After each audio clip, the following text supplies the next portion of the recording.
Havanna. Dieser Duft geht gerade durch die Decke. Yes, Havanna. Was für ein Flakon, oder? Ist das nice oder nice? Oder ist das nicht euer Fall? Havanna von Florian Pontier, wenn es richtig ausgesprochen ist.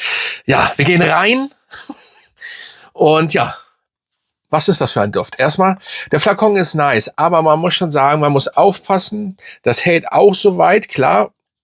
Ja, und es ist nicht ganz so fest drin, aber es hält. Ja, ob man das jetzt gut findet oder nicht. Wenn es runterfällt, ist es nicht so toll. Ne, kommt davon an, wenn ihr natürlich einen Teppich habt, okay, wenn ihr Laminat habt oder Fliesen, ist es nicht so geistreich. Hier ist allgemein der Flakon. Ja, Havanna. Also, schöner Flakon, schöne Farben, schöne Grafik und ja, zum Duft. Das ist ja der Hauptpunkt. Ja, es ist ich lasse das jetzt mal bevor es runterfällt. Ja, aber es ist schon ein herrlicher Duft, ne? Ja, der geht gerade, habe ich gehört, durch die Decke, wirklich. Also verkauft sich auch sehr, sehr gut. Und ich habe den schon eine richtige lange Zeit. Ich weiß gar nicht wie lange. 2,5 Monate. Und jetzt dachte ich mal, zeige ich euch diesen Duft. Am Anfang kriegt ihr was sehr Frisches in your face. Und aber auch eine sehr spezielle Note. Oh, es ist auf jeden Fall Tabak und Pfeffer und Zimt, aber auf eine Art und Weise, die anders ist als Pfeffer, Zimt, Tabak. Es ist Tabak, ja, das riecht ihr. Es ist so zwischen vielleicht Shisha-Tabak und guten, richtig geilen, genialen Pfeifentabak. So müsst ihr euch das ungefähr vorstellen. Zimt ist nicht süß, sondern richtige, guck mal, wenn ihr an Ceylon-Zimt, das ist übrigens für Leute, mal ein kleiner kurz Gamechanger da nehmen und wissen so ein bisschen was für euch, weil ich ja auch Gesundheit sehr viel mache, auch grundsätzlich fast jeden Tag mit zu tun habe. Ihr müsst, wenn ihr Zimt nehmt, egal in Smoothies oder wo ihr auch immer das reinkloppt, Zimt ist sehr gesund, aber nicht Zimt und Zucker, sondern Zimt, aber ihr müsst den Ceylon-Zimt nehmen. Das ist der beste Zimt, keinen stinknormalen irgendwelchen Zimt und nicht Zimt und Zucker, ne, wir sind hier nicht mit Milchreis, sondern den Ceylon-Zimt. Und der, wenn ihr dran riecht, ist ja nicht süß. Süß ist nur Zimt und Zucker. Und diesen bitteren Ceylon-Zimt oder Zimt habt ihr hier, was nicht negativ ist, sondern positiv. Und dann das Pfeffrige, was nicht in der Nase kitzelt, sondern cool ab. Es ist das schwarze oder vielleicht roter Pfeffer, schwer zu sagen, ist auch Latte. Aber so müsst ihr euch das vorstellen. Das kommt richtig nice. Dann habt ihr noch Muskat. Jetzt habe ich das hier an der Nase anscheinend, oder? Ja, egal. Ah, Pfeffer. Nein, und dann habt ihr Muskat noch. Muskat kennt ihr ja auch. Natürlich nicht direkt so wie Muskat riecht, was ihr auf Kartoffelpüree macht. Bitte die Kartoffelpüree, wenn wir hier schon beim Essen sind und das so ein bisschen switchen, dann bitte natürlich mit selbstgemachten, also Kartoffel selbst gemacht und Kartoffelpüree selber machen, ne? Besser ist. Ohne Geschmacksverstärker. So, jetzt aber gut. Auf jeden Fall ein richtig tolles Teil. Ich muss mal ganz kurz rein switchen. Hat bei Parfumo tatsächlich eine 8,6 bei, okay, 39 Bewertungen. Aber immerhin, ich denke auch nicht, dass so viele diesen Duft vielleicht unter den Riechkolben bekommen. Ja, auf jeden Fall ist noch Tonkabohne drin. Das ist auf jeden Fall auch am Start. Das riecht hier Vanille, Vetiver und Muskat hatte ich schon gesagt. Ja, Papayus. So, Papayus oder ich habe keine Brille auf, Papayus. Es ist so eine, ja, keine Ahnung, wie das jetzt so riecht in dem Fall, aber Vanille kommt, das ist klar, oder habt ihr gleich da. Und Labdanum, den habe ich noch vergessen. Auch das nimmt man wahr. Das hört sich vielleicht alles so ein bisschen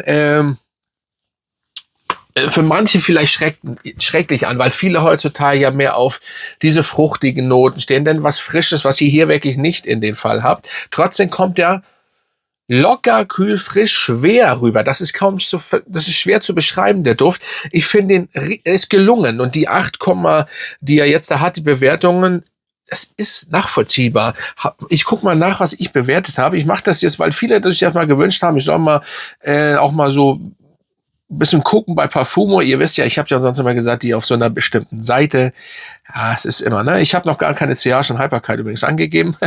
Aber den Duft habe ich eine 9,0 gegeben. So, jetzt kommt ein Punkt, was für mich ganz wichtig ist. Er wählt oft oder hier mit den El Petrino verglichen. Diesen guten Schmuckstück, der bei mir in den Top 10 Winterdüften auf 1 gelandet ist. Nein, das ist Amaretto. Amaretto-Style. Grundsätzlich kommt da, ich muss das nochmal sagen, grundsätzlich kommt dieser Duft über Amaretto.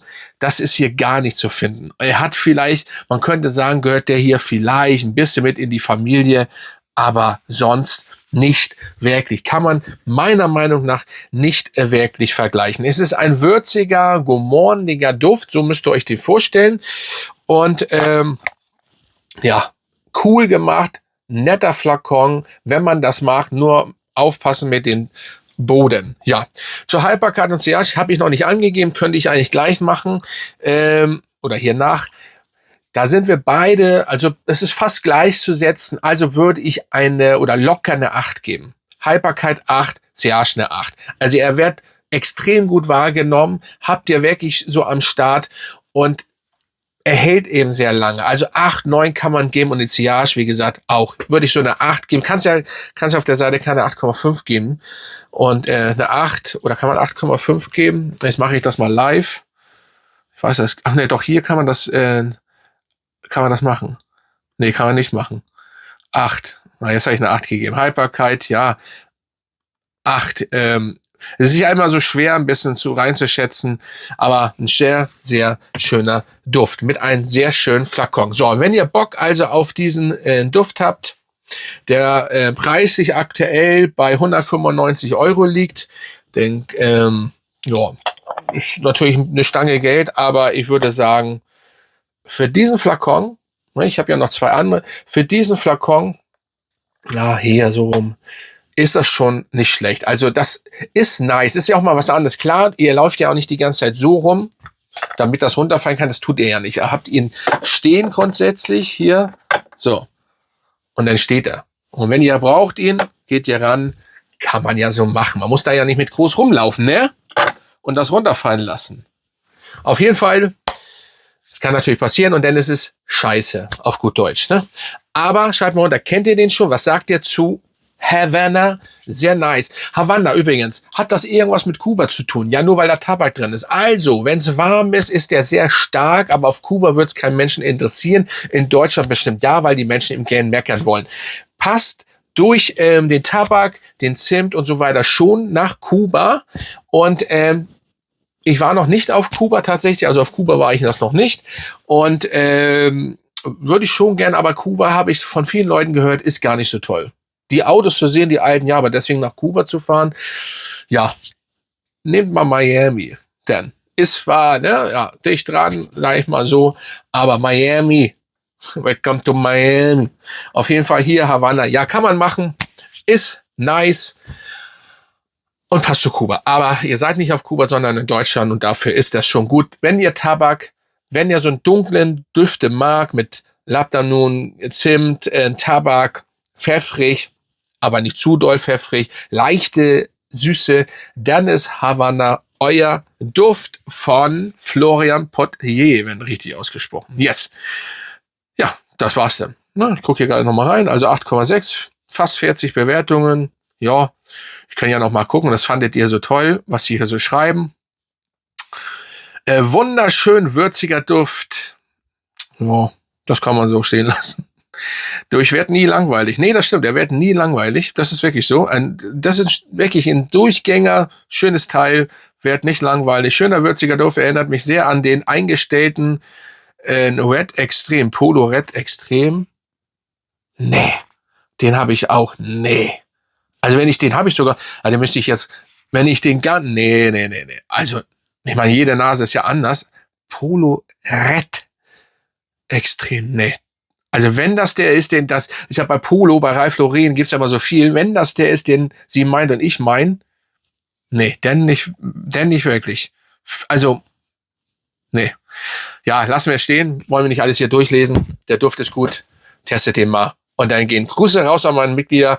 Folgt mir bitte, wenn ihr es noch nicht gemacht habt. Und schreibt mal runter, habt ihr Bock auf den? Oder habt ihr noch nie was von denen gehört? Und so weiter und so fort. Und dann bin ich raus. Und bis zum nächsten Mal.